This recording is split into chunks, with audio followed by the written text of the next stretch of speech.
Can you diagnose menopause from a blood test? It's very hard. So under the age of, and I mean, so really I'm going to talk from my clinical experience rather than guidelines, because I think the guidelines aren't particularly fit for purpose at the moment and they're always changing. So under the age of 40, we would always encourage somebody to have a blood test. And that needs to be a blood test done on a specific day between day 2 and 5.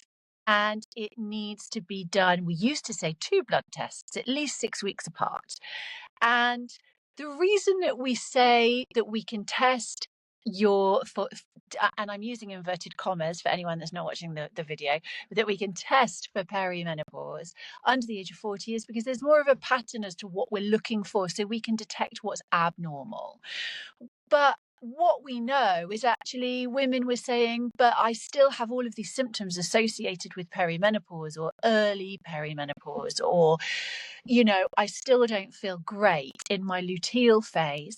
And these women, despite having normal blood tests, were responding beautifully well to, a bit of progesterone or a bit of estrogen. And so really, I stand firmly on the fact that perimenopause, whether it be early perimenopause, menopause, postmenopause, whatever the hell we're talking about, should be a clinical diagnosis. And that should always be that we take into consideration your symptoms. And if your symptoms are,